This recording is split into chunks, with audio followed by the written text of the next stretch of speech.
Continues today in Queens, New York. Second round, that's at 1 p.m. Eastern and 7 p.m. Eastern on ESPN and ESPN2.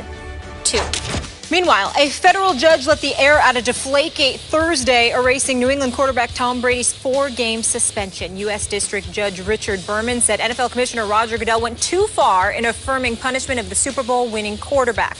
The written decision frees Brady to prepare for the September 10th season opener against the Pittsburgh Steelers. That's in Foxborough. Shannon, let's start with you. What impact will this decision have on the Patriots season? I think they're the favorite in the AFC. I mean, I think Rob Gronkowski is the second most dominant player in the National Football League behind J.J. Watt. He is spectacular. Julian Edelman has carved out his niche. He's Tom Brady's favorite guy. He's going to get 100 catches.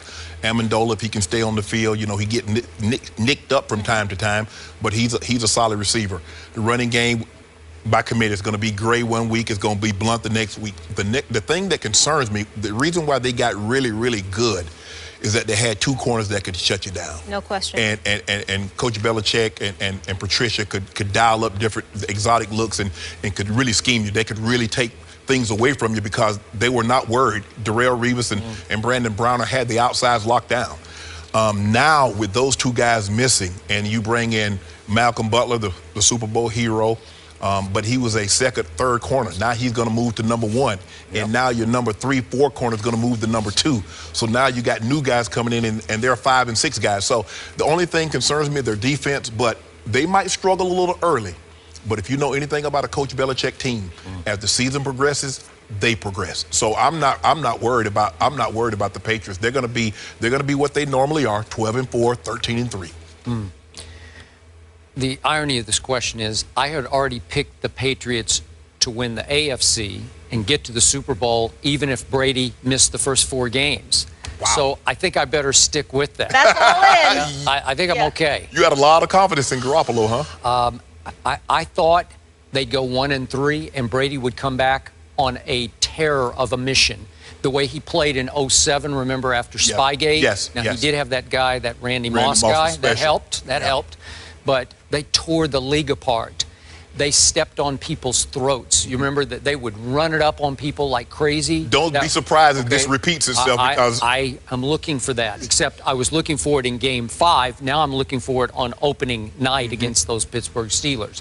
Brady has the widest disparity of split personality I think I've ever seen in an athlete, because off the field, which is what threw people a curve about his handling of this Deflategate publicly, where you kept saying, I don't think I'm a cheater. You know, that guy, that aw shucks guy, who works hard at giving little to nothing to the media. It's always, yeah, we did okay. We're going to try to do better next week. Then somebody else, when the switch gets flipped, Psycho Tom comes out on the field, and he's a madman. I've never seen a star quarterback play with more emotion during a game than Tom Brady does. Have you? Running to the end zone and headbutting Gronkowski? Yes. I mean, who would do that? He can get away with it because he's Tom Brady. People don't question it because he's been doing it so successfully for so long. It's not a form of rubbing it in or trash talking or taunting. It's just Brady being Brady. He's just excited about the touchdown pass he just threw. Well, that guy you're going to get times 10 because of what the commissioner attempted to do to him, which was to ruin his reputation, to taint his all-time legacy, right? Yes. So he's going to take it out on the field. And that's what he's kept telling his close friends, is that, hey, I don't want to speak about this publicly. I want to show people what I'm doing in court and then on the football field. I'm going to show my reaction. Right. So I think he will show it. Now, back to your points. All very good ones, by the way. My early fear is LaFell is hurt, and I'd tell you how hurt, but they never tell us how hurt, okay? so I don't know. You don't really know. Okay, Julian Edelman is hurt. He has some lower leg injury. I don't know what it is, but he hasn't been playing, and so I don't know what to trust and not to trust, which is why they went out and signed aging Reggie Wayne, who played a little bit the other night in the game and looked... No, don't do that, Skip. He looked bad. Skip, last year he was walking in the routes. He can't run anymore. I would agree with you. So I'm not counting on anything from him.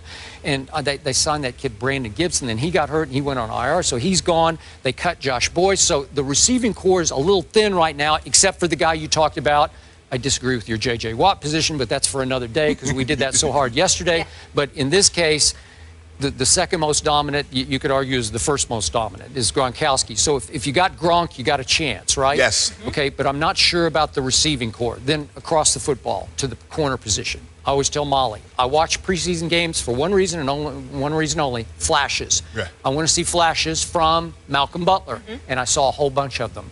He's a gifted kid. Yes. That play he made was not flukish. Maybe it was a 1,000,000,000 shot, Yeah. the move that he made on that football, jumping that route on the goal line. It was the most shocking, obviously, Super Bowl play we've ever seen as far as ending a game. Skip, you know what that play did for his confidence? It showed him that he belonged. Oh, I remember my first touchdown, I caught it against an All-Pro and Kevin Ross. Wow. From that moment on, I believed that I belonged in the National Very Football League. interesting. So he made that play in the Super Bowl.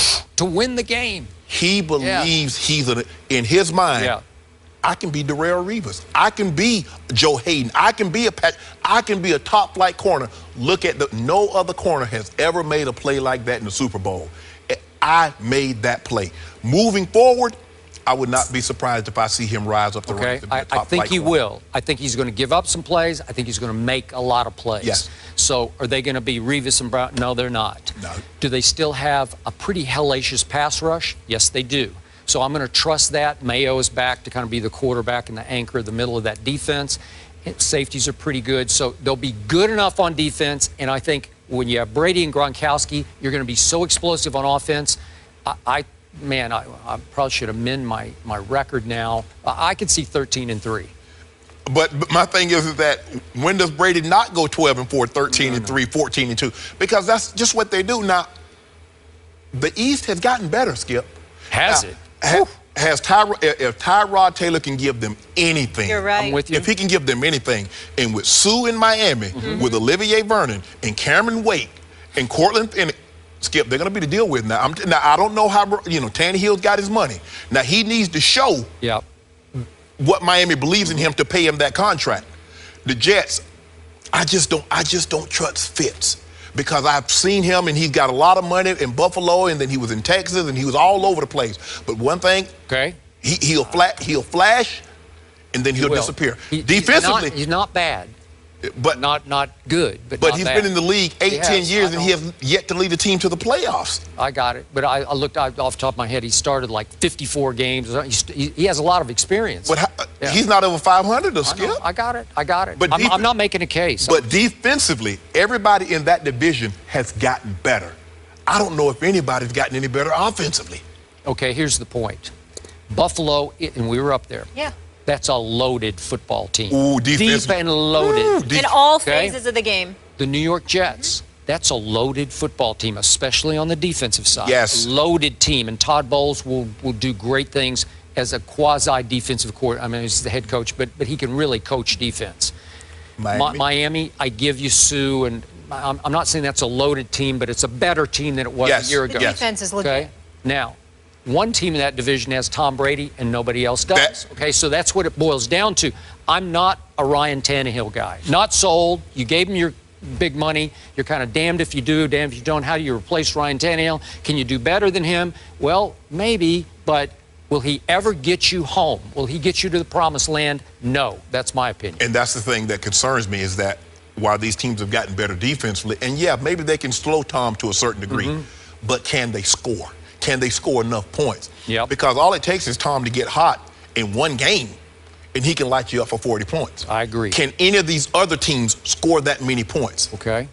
So here's my last point. We didn't bring him up because nobody cares except maybe me and some Patriot Nation fans.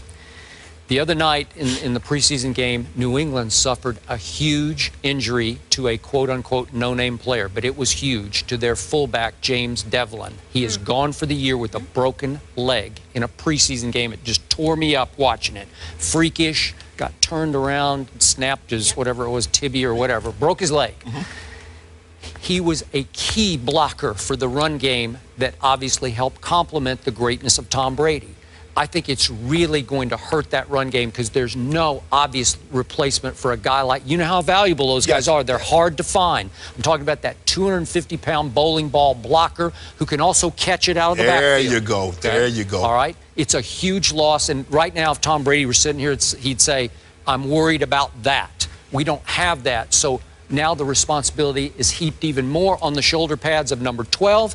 They might have to throw the football a little more than they want because they don't have the blocking back. I never really worry about the Patriots as long as 12 is under center. When he leaves, I'm going to be extremely worried. But as long as he's there, if you're a Patriots fan or a Patriots player, you should sleep really well at night knowing 12's got our back. There were quarterback questions top to bottom in that AFC East division, but no longer with the New England Patriots because Tom Brady will be playing Week 1. That is Thursday when they host the Steelers. Speaking of that, after the break, our NFL analyst Mark Schlereth will join us to discuss this Deflategate business.